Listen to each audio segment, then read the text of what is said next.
আমার মনে হয় আমাদের গত বছর যে অগাস্টে একটা আমাদের জন্য একটা ফ্রিডম আসছে, একটা অ্যাচিভমেন্ট আসে, সো এটাকে সেলিব্রেশন করে আসলে অগাস্টের এই আয়োজনটা করা। সো আমরা সবসময় এই সেলিব্রেশনের কথা যখন মনে করি আমাদের মনে হয় আমাদের জন্য হাসি, আনন্দ, উচ্ছ্বাসে একটা জায়গা।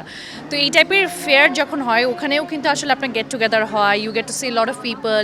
তারপর যারা যারা অনেক হোম আর্টিস্ট থাকে বা যারা যারা হয়তো বা অন্টারপ্রেনার্স থাকে, ছোটো ছোটো বিজনেস করে, তাদের জন্য কিন্তু this is the best place where you can showcase your work.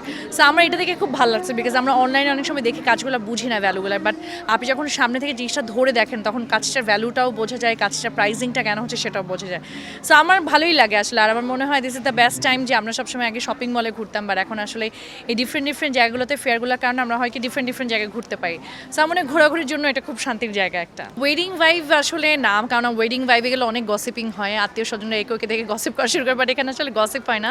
এখানে it's all about the get together, like আপনার সব এই যে মানুষদের সাথে আমরা সবসময় মনে করি যে আমার এই যে মানুষের সাথে শুধু মনে হয় আমারই জেলিন হয়, but this is the place যেখানে একদম ছোট বড় সবার সাথে একটা একটা জেলিন হয় প্রপারলি। সো আমার মানে দিস ইজ ভেরি নাইস আর কি। সবার সঙ্গেই আসা যায়, ইটস নট দ্য প্লেস যে এখানে ধরেন এমনও কোনো মিউজিক চলে না বা এমনও কোনো কালচার এখানে রিপ্রেজেন্ট করা হয় না যে you can not bring your family here, so you can bring everyone here. So it's a very family friends মানে ফ্রেন্ডলি।